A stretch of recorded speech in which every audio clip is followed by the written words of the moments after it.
What made you say, "Please stop," during a school presentation? Story 1. Smart kid in the class was giving a deeply sourced PowerPoint presentation on religion in Europe. He opens up his files and proceeds to click on his project named N-word. He says, "Clearly I wasn't paying any attention when I named my file." He gives the presentation and he stutters and sweats bullets while we watch in utter disbelief. The word is sitting there on top of the file heading the whole time. This was during a study abroad semester while attending a cultural communication class. He had to rot in his poo after that. One time my friend had to go to his stuff I don't care about folder to open a project in front of the whole class and the teacher. In college I had to open an "I'm going to heckin' kill myself" document file in front of my new teacher once. I had already resaved the final document to a new file name, but he wanted me to include something from my first draft and insisted on going over it with me right then. I got pulled aside after class to make sure I was okay. Then an email from a counselor a few days later asking me if I wanted to set up an appointment due to an anonymous tip. It was cool that he was looking out for me, but it made things awkward for a while, especially since my mental health was fine. Story 2. It's me, I did this. I cringe about it to this day, nearly 20 years later. I was 16 and in high school. My high school was going to do a spring talent show. I wanted to be in the talent show and show off my talents. The problem was, my actual talents are not ones that I could show off at a talent show, so I decided to try singing. I have never sung in my life. I've never had voice lessons. I was in my prime weeb stage and chose an anime song to sing. I don't know any actual Japanese, but I had memorized the lyrics from hearing the song so many times. Luckily, I didn't make it past auditions, but several people saw an overweight girl in a Sailor Moon shirt try to sing Butterfly despite having never done any singing or voice training ever in her life. Nearly 20 years later, remembering it keeps me awake at night. A girl in my school danced to Hatsune Miku for a presentation. I cringed, but I admired her balls to do something like that. Story 3. I was a teacher's aide at my son's school, and I sat in on his class one day as a first grader did show and tell. She held up a book and said, "This is my diarrhea."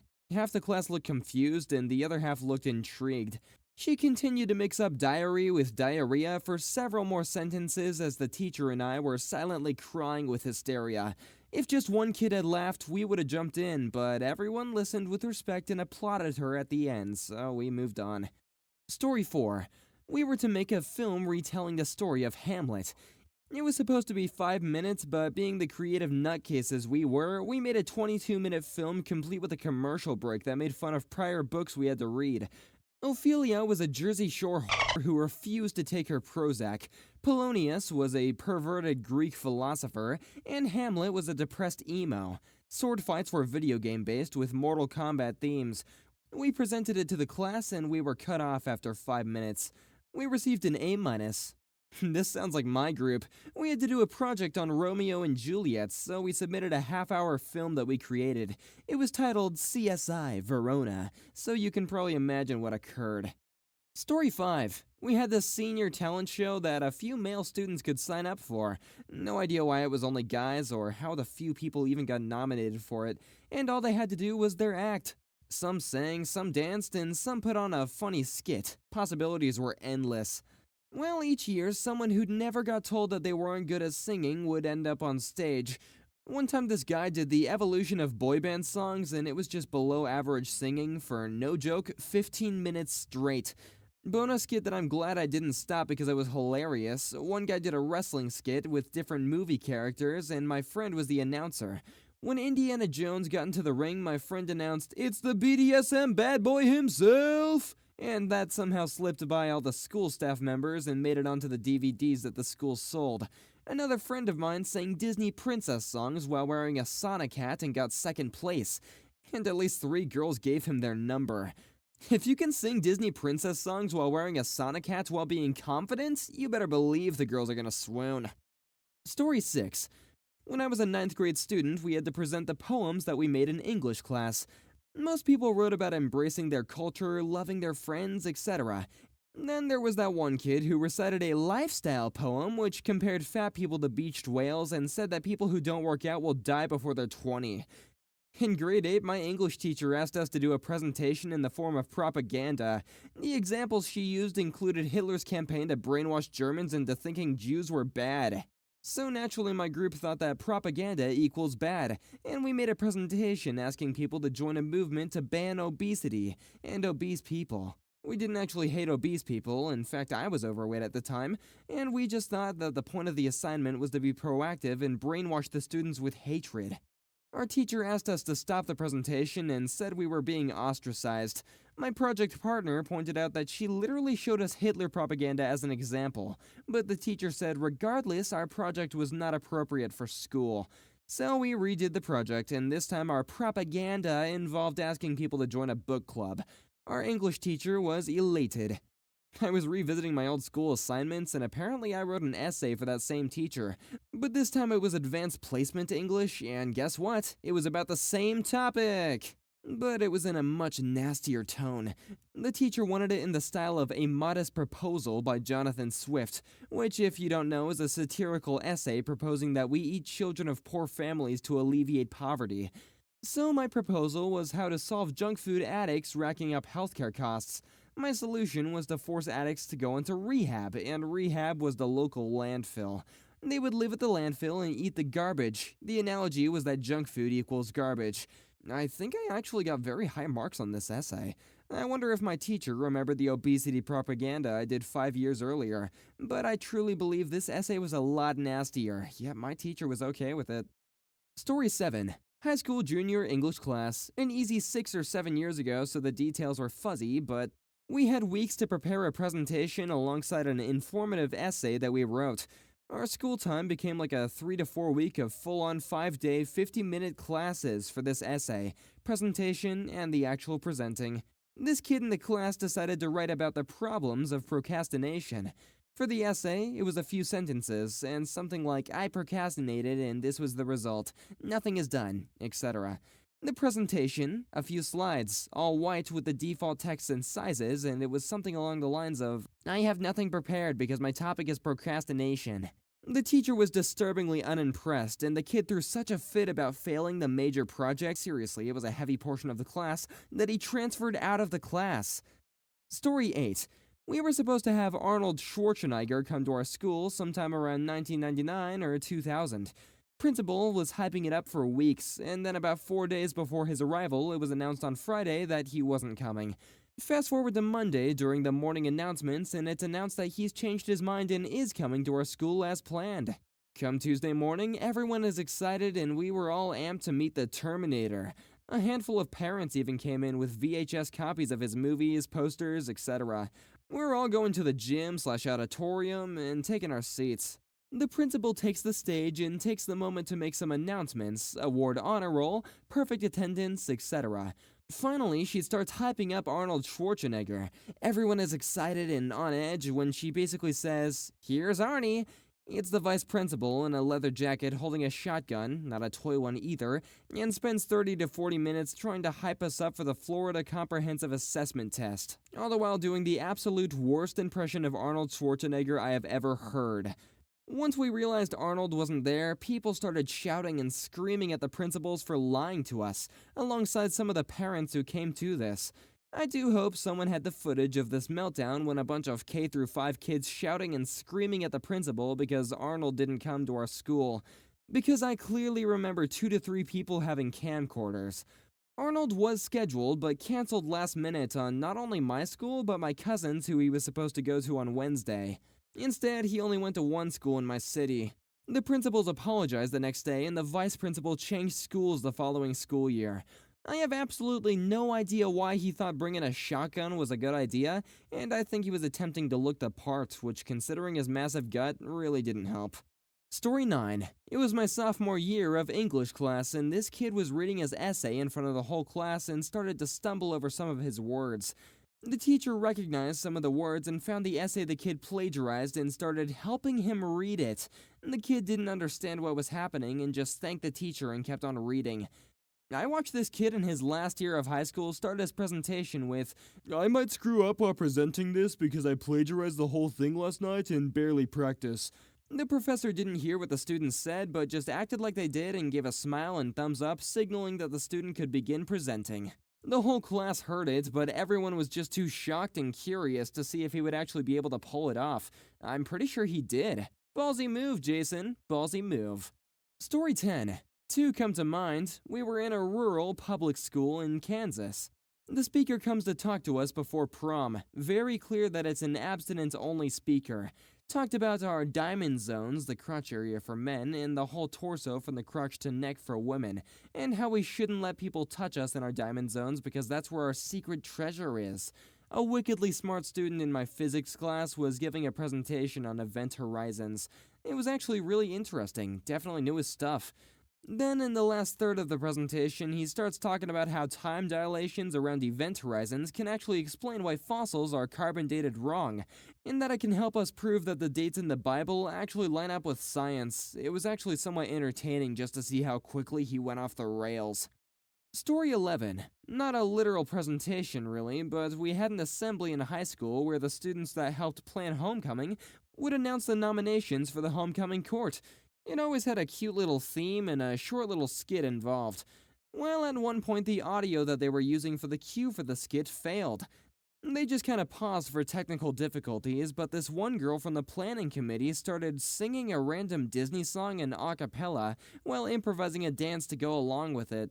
I guess as a distraction from them trying to fix the audio. She kept trying to get people to join in with her, but nobody did, and she eventually just kind of trailed off mid-song and started pouting that nobody would sing with her. Then once she got the audio fixed for the skit, she pouted and snapped away through the rest of her lines, which made everything even more uncomfortable.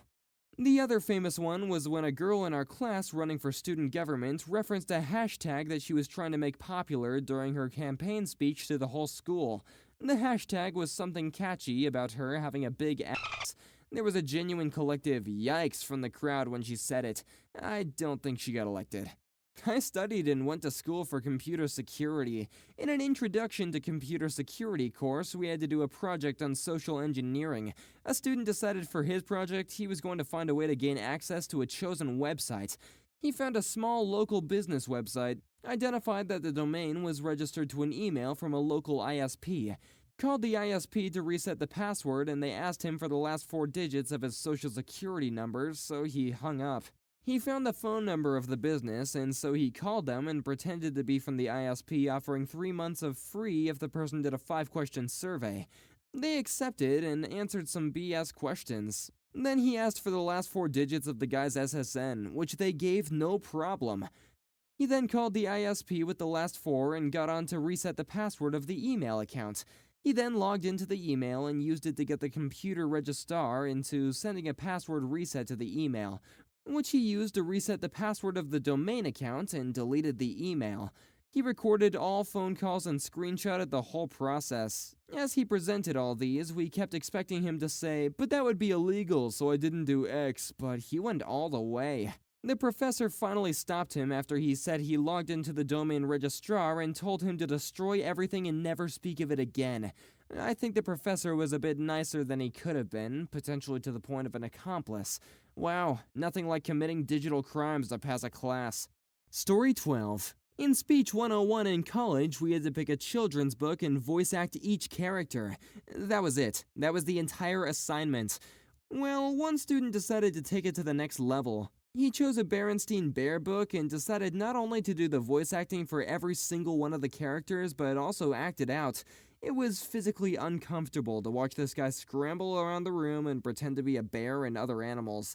It was not done well. It was awful. Story 13. Freshman year college public speaking course. Had to give a persuasive speech on a controversial topic. Being the deep thinker that I was, I wrote my speech arguing that we shouldn't have seatbelt laws and it was a personal choice, blah blah blah. I almost finished my speech and a cute blonde girl gets up and runs out of the room crying. The girl sitting next to her says that her friend had just died in a car accident from not wearing a seatbelt. I freeze and look over at the professor and she says, "Don't worry about it, it happens." If I remember right, I got an A or a B. The girl ended up being a friend of some friends, and I would see her around campus and at parties. Never worked up the nerve to talk to her or apologize. Story 14. 12th grade English class. We were supposed to do a book report and then do presentations on the work that we did. I think the teacher was phoning it in as the semester drew to a close. A guy did a presentation on Bio of a Space Tyrant by Piers Anthony, Book 1. It's a Golden Age type sci-fi story about a man who survives a childhood pirate attack, joins the military, and gradually works his way up to being a politician, then a dictator. Being a work by Piers Anthony, it had a few lurid scenes and the questionable adult-teenage relationship stuff. I'd read it because I had no taste as a teenager and was sort of interested to hear something that wasn't Pride and Prejudice that I was sort of familiar with. Except he focused way too much on the sketchy parts, and then when people commented to try and get him to move on, he found and read aloud the part from early in the book where the protagonist witnesses the sexual assault of his mother and sister by space pirates, with a smile on his face. People groaned out loud and were vocally uncomfortable. Some raised their voices to tell him to stop and then tried to tell the teacher to get him to stop, and she didn't. Again, I think she was 100% phoning it in and just not paying attention. The guy giving the presentation just marched along with the recitation of what felt like another 2 minutes before the teacher stopped him. Story 15. I had my college freshman English students present for 10 minutes on their favorite hobbies, with PowerPoints and handouts. This one stoner kid decided to do his on Magic the Gathering, which I was pretty excited about since I'm an avid player. He starts his presentation by announcing to the class in a booming voice, "I am a planeswalker!" For the next 15 minutes, 5 over the limit, he explained the lore and backstory. He never once said it was a game or a fantasy series. He literally presented it as if it were a fact. He sounded completely insane, describing how much he loved raising the dead and waging war against elves and angels. Awkward aside, he failed my class, and we later had to play in a major tournament. I beat him and knocked him out of the prize bracket. He was only in my area because his family had been evicted and he was living with a friend. Story 16. Second year of high school. We needed to act on a chapter of a book. The teacher put us in groups of 5, but there were 6 characters in the book and 3 of them were women. But we had 2 girls in the group, so guess who ended up having a double role? Why me? Because in the words of my teammates, I was the one with the most feminine face. With no options, I learned my dialogue, practiced my best attempt at a female voice, grabbed a scarf and a beanie from my mom, and went out there to embarrass myself in front of the class. Hell yeah. Apparently, with the beanie and the scarf, I do look like a girl because the first time someone saw me with that, he thought I was a girl from another class. That was totally what I wanted to hear at that moment. Then the play started. I was constantly switching between my female character with my male character, basically just changing my beanie and scarf for a coat and changing my voice, and it wouldn't be that bad if the scenes were scattered around the play, but no, they were consecutive. So there I am, exiting and entering the classroom with different outfits and voices, hoping that anyone who was walking through the hallway looked at me and thought I was just going nuts. Also, little detail, I got really nervous speaking in public, and it's even worse when I'm acting. And it's even worse when I'm acting, humiliating myself in public, and with my crush next to me. Almost all my scenes were just me talking to my crush with the stupid beanie and the stupid scarf and my stupid attempt at a female voice and my stupid face. We got a 17 out of 20 though, so I guess it wasn't all that bad. Story 17. A kid in my middle school class, late 80s, decided to run for a class president. He was one of the kids who was squarely in the middle of the student hierarchy. People knew him, but knew he was a bit off. His last name was O'Brien. Some people called him OB for short. He gets up in front of the school to give his speech and finished with his campaign slogan. To quote from a very famous US ad at the time, "OB, it's the way you should be." Yes, his campaign slogan was the one for tampons.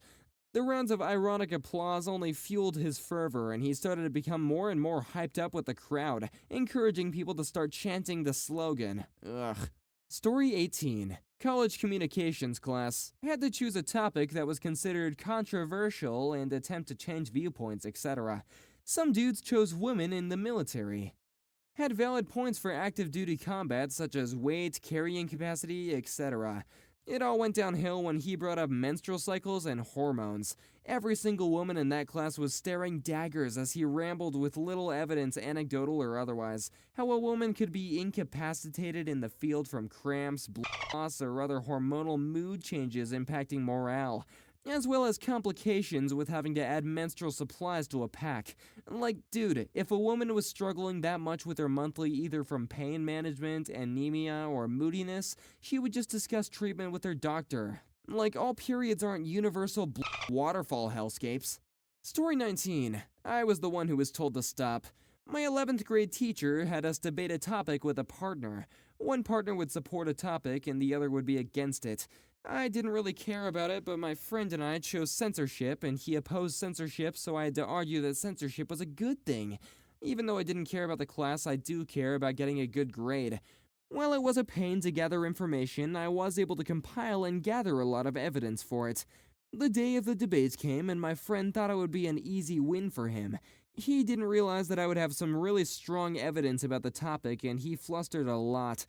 When it was time for the class to debate with us, almost all the people tried to refute me, but I kept shutting them down to the point where only one or two people were still talking, and they were already losing. I remembered all of them were visibly frustrated and confused. I ended up getting almost a perfect score. My partner got a low B, and word started to spread about me supporting communism. I didn't care what they think, I just wanted a good score. Story 20. Opioid awareness, literally a few months ago.